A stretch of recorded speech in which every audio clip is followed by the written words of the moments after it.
Assalamualaikum warahmatullahi wabarakatuh. Halo semuanya, perkenalkan nama saya Nazla Syafadila dengan NIM 2019-1050-1008 dari Program Studi Perencanaan Wilayah dan Kota Universitas Jember. Nah, di sini saya akan membagikan tutorial mengenai digitasi peta menggunakan aplikasi ArchMap. Sebelum kita memulai tutorialnya, kita ketahui terlebih dahulu materi atau teori mengenai digitasi ya. Mari kita mulai. Nah, jadi pasti kalian pernah bertanya atau berpikiran seperti ini kan? Bagaimana sih cara membuat data spasial yang baru jika kita tidak mempunyai data spasial tersebut? Nah, di sini saya akan memberikan jawabannya. Jawabannya adalah jika kita mempunyai sumber data raster seperti citra satelit, foto udara, peta rupa bumi, atau peta lainnya yang memiliki informasi koordinat, kita dapat membuat data spasialnya dengan melakukan digitasi terhadap data raster tersebut. Kemudian, apa sih digitasi itu? Jadi, digitasi secara umum adalah sebuah proses konversi data analog ke dalam format raster. Jika pengertian lebih mudahnya atau lebih simpelnya, digitasi itu adalah menjiplak gambar yang sudah kita retrifikasi dari citra satelit. Selanjutnya, dalam digitasi, basemap dapat didapatkan melalui dua cara, yaitu yang pertama citra satelit, yang kedua data real time atau yang lebih dikenal dengan Google Maps. Nah, selanjutnya dari yang kita ketahui bahwa informasi geografis itu kan ada dua, yaitu data raster dan data vektor. Nah, di sini dalam digitasi itu kita akan menggunakan tiga tools ini, yaitu titik, garis, poligon. Nah, dari ketiga ini merupakan data vektor. Jadi dalam mendigitasi nanti kita akan menggunakan tools-tools ini. Untuk titik, fungsinya itu dalam digitasi yaitu untuk mengetahui lokasi. Kalau garis itu lokasi beserta panjang. Untuk poligon itu fungsinya mengukur panjang, koordinat, dan menghitung luas. Nah, sekian dulu ya penjelasan materi dari saya. Untuk selanjutnya, mari kita mulai cara tutorialnya. Nah, sekarang akan kita lanjutkan cara mendigitasi peta. Hal yang pertama kita lakukan, yang pasti kita buka dulu ya ArchMap-nya. Kemudian langkah selanjutnya kita mengkoneksikan folder yang akan kita digitasi. Di sini saya sudah mengkoneksikannya, jadi terlebih dahulu jangan lupa untuk mengkoneksikannya di Arch Catalog. Di sini saya akan menggunakan peta wilayah di Kecamatan Asem Bagus, Kabupaten Situbondo. Di sini saya sudah ada. Kalau udah kita klik saja. Ini Asem Bagus. Lalu kita tarik. Nah, maka peta wilayah Kecamatan Asem Bagus ini akan muncul. Kemudian dalam digitasi itu sebenarnya ada dua cara, yaitu bisa menggunakan citra satelit atau kita menggunakan peta offline. Di sini kebetulan saya menggunakan peta offline. Nah, kemudian setelah kita klik Add Basemap, ini kita kalau mau pakai yang online dengan cara citra satelit, kita bisa klik Imagery atau Imagery with Labels. Bedanya Imagery sama Imagery with Labels ini, kalau Imagery itu hanya kelihatan persilnya saja, tidak ada namanya. Kalau Imagery with Labels ini, nanti kita akan tahu lokasinya itu ini apa, misalnya ini ada rumah sakit atau lapangan seperti itu. Kalau imagery ini hanya terlihat tampak bangunan dari atas saja. Biasanya dalam digitasi kita menggunakan dua ini. Kemudian kalau itu kita menggunakan internet kan, memerlukan koneksi internet. Nah, jika base map ini tidak muncul, hal pertama yang kita lakukan itu kita cek di sini bahwa toolbar atau taskbar, kita lihat apakah ada bola dunia. Nah, jika seperti saya ini kan ada gambar bola dunia, tulisannya connected to ArcGIS Online. Berarti peta saya ini sudah terkonek dengan internet atau servernya sudah terkonek sama internet. Kalau misalnya di gambar bola dunia ini nggak ada tanda silangnya, itu mudah cara ngaktifinnya, yaitu dengan cara klik 2 kali saja. Nah, maka servernya itu sudah aktif sama ArcGIS kita atau internet gitu. Nah, karena di sini saya menggunakan peta offline, jadi saya tidak memerlukan menggunakan base map. Nah, sekarang saya akan memulai digitasi. Hal pertama yang perlu dilakukan yaitu kita klik folder tadi. Ini saya menggunakan Kecamatan Asabagus yang tadi saya ucapkan. Kita klik kanan, kemudian pilih new. Setelah pilih new, kita cari tulisan save file. Nah, di sini ada save file, kita klik. Nah, sebelum kita mulai digitasi, ada syarat penting terlebih dahulu yang harus kita lakukan. Yang pertama, kita harus memberikan nama, kemudian memilih tipenya. Di sini saya akan mulai membuat jaringan jalan, yaitu kita tulis saja jaringan jalan, contoh ya. Kemudian kita pilih tipenya. Di sini ada tipenya ada 5, yaitu point, polyline, polygon, multipoint, dan multipatch. Nah, biasanya multipoint sama multipatch ini jarang digunakan dalam digitasi.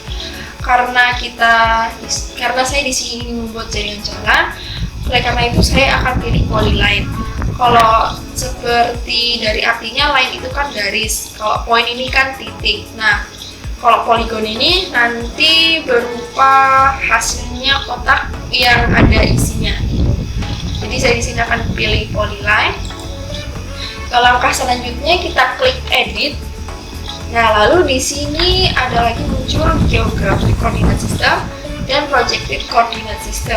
Di sini saya akan pilih projected coordinate system. Karena apa? Karena ini nanti bentuknya proyeksi. Kalau geographic ini nanti bentuknya itu derajat.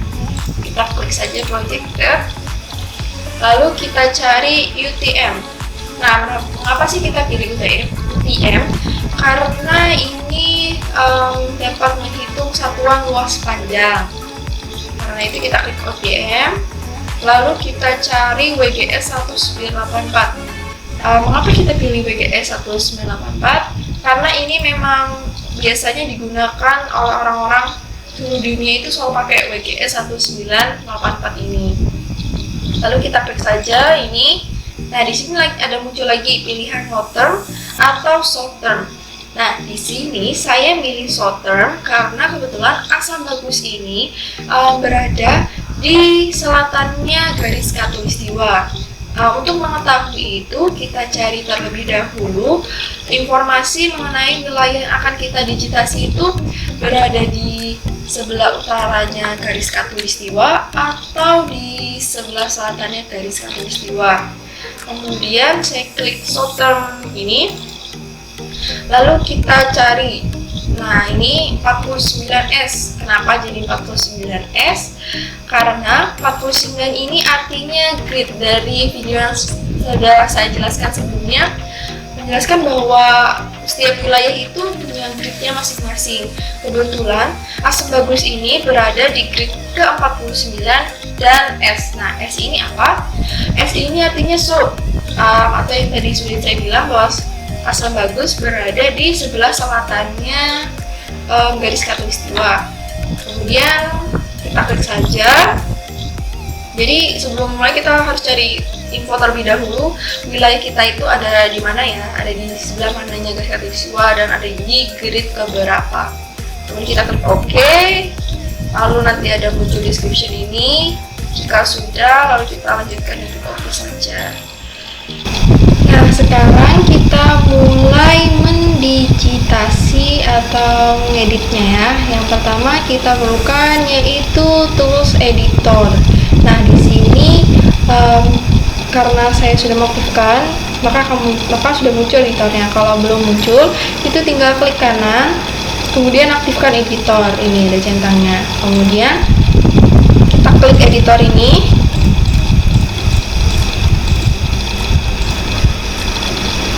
Ini kita klik tadi, terus kita klik continue saja. Nah, lalu di sini nanti ada karena di sini nggak ada muncul apa-apa, jadi langkah selanjutnya itu kita cari create feature di tools atas ini. Biasanya itu ada di sebelah kanan atas.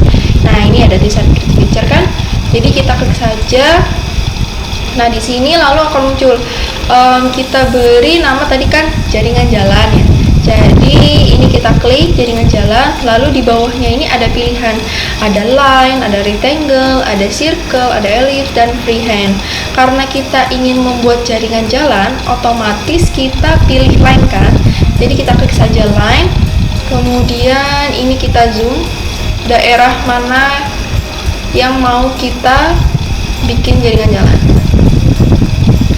Nah, ini udah jelas ya.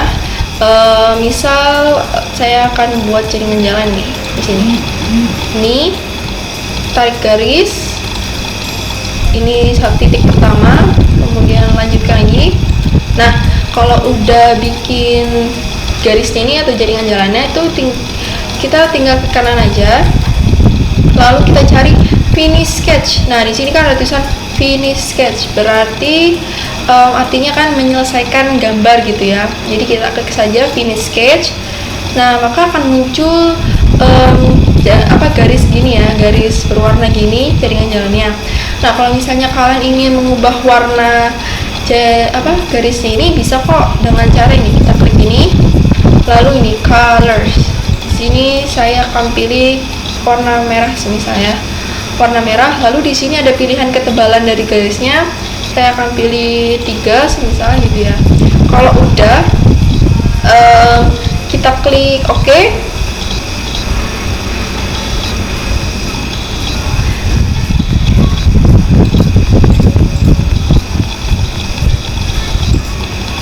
Nah, ini ada warna merah-merah ya di belakangnya ini. Nah, ini ada warna merah-merah. Ini kebetulan sedang error. Jadi ini warna merah-merahnya itu tidak terlalu kelihatan ya. Nah, setelah itu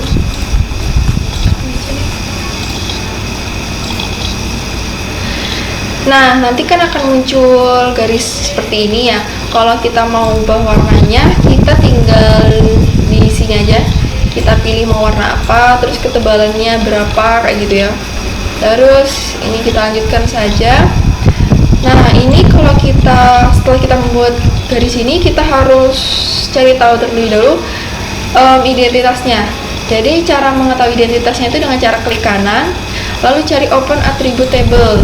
Nah, di sini di open attribute table ini ada muncul seperti tabel itu ya. Nama ini berarti garis ke 0, polyline gitu, ID-nya 0. Kalau misalnya kita mau tambah lagi, oh ya, jangan lupa ini kalau kita udah selesai, kita klik save edit, kemudian stop editing.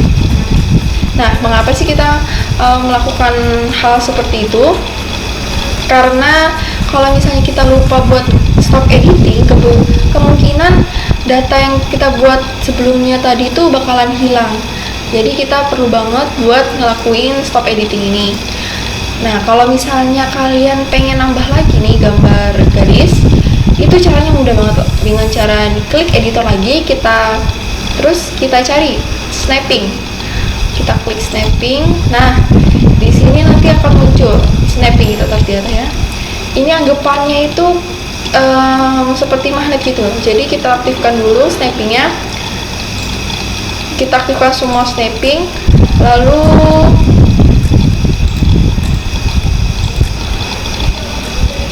kita klik editor, lalu start editing kembali. Ini line. Nah, di sini ada muncul ya kayak magnetnya gitu, jadi kita lanjutkan aja.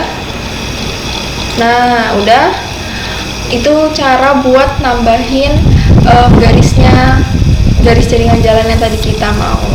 Kalau udah, kita klik kanan, kemudian finish sketch, kemudian kita klik save edit. Oh ya, sebelumnya kita lihat terlebih dahulu ya, atribut tabelnya, ID-nya tadi yang garis kedua udah ketambah apa belum? Nah ini udah ketambah ya. ID ini garis ke 1, ini kan tadi kan garis ke 0, kemudian ini garis ke 1 dari tambahan garis yang tadi saya buat. Kemudian kalau udah, kemudian jangan lupa hal yang paling penting, yaitu save edit, lalu stop editing. Nah jadi ini nih jaringan jalannya. Nah kalau udah bikin jaringan jalan, sekarang kita buat yang titik ya. Caranya sama seperti yang tadi, yaitu dengan cara klik kanan, lalu new, lalu save file, kemudian kita kasih nama. Bisa, karena ini titik, seperti yang sudah saya jelaskan yang tadi, bahwa titik itu fungsinya untuk menerangkan lokasi gitu, lokasinya itu apa gitu. Jadi di sini saya akan tulis misal kantor gitu ya, kantor. Kemudian jangan lupa type-nya ya, kita pilih, tadi kita ingin coba point, kita klik point, lalu edit. Langkahnya sama seperti yang tadi, klik UTM, lalu WGS 1984, short term, lalu kita cari 49S. Nah ini 49S, klik OK, lalu kita lanjutkan OK.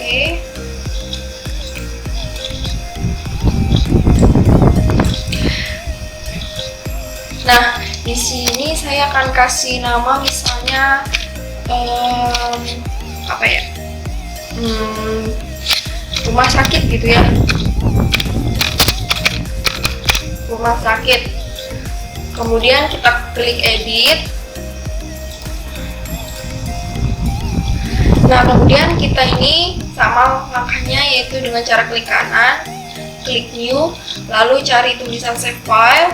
Nah, di sini jangan lupa kita kasih nama, karena point itu menjelaskan lokasinya di apa, lokasi itu apa namanya. Jadi kita tulis, misal kita tulis di sini apa ya, rumah. Kemudian ini type-nya jangan lupa pilih point, kemudian edit, kemudian langkah selanjutnya projector, UTM, dan WGS 1984. Kemudian short-term, kita cari di sini 49S. Setelah itu kita klik OK dan kita lanjutkan dengan OK. Nah, udah muncul di tabel of content-nya.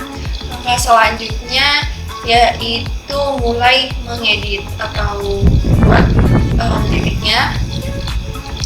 Caranya yaitu ini tadi, kita klik terlebih dahulu tools editor, lalu kita klik start editing, continue. Nah, kemudian cari create feature, lalu yang pemain kita klik. Nah, di sini ada point, ada point dan point at the end of line.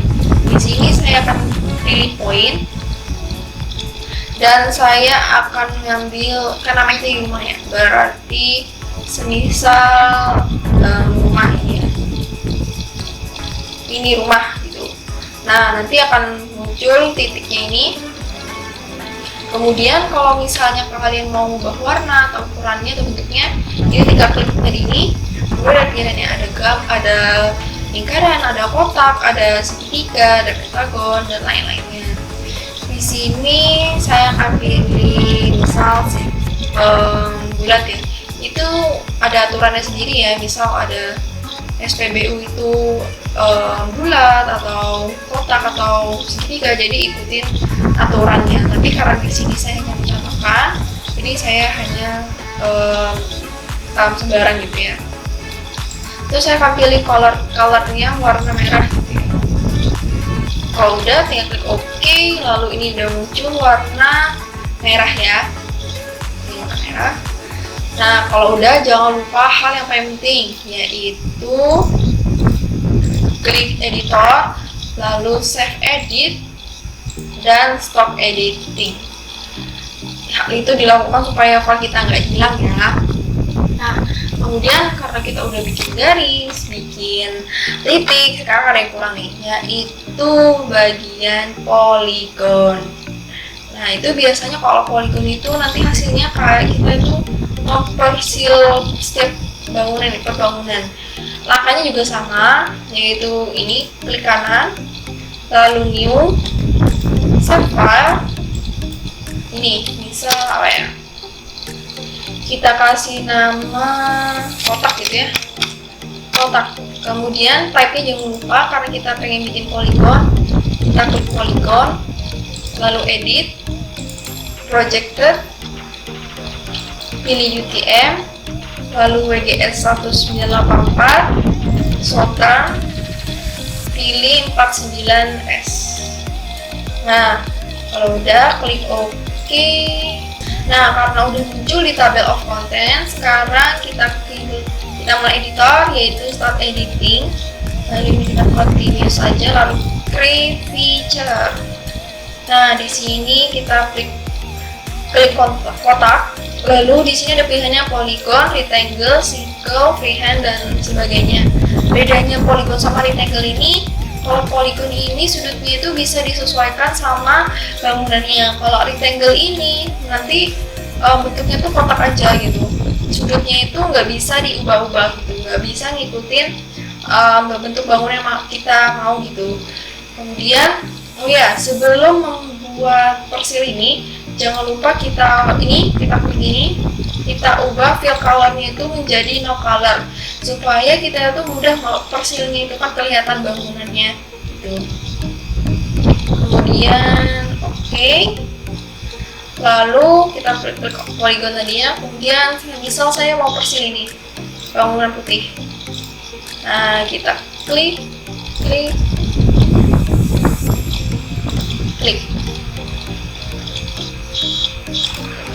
Nah, kalau udah, jangan lupa finish sketch.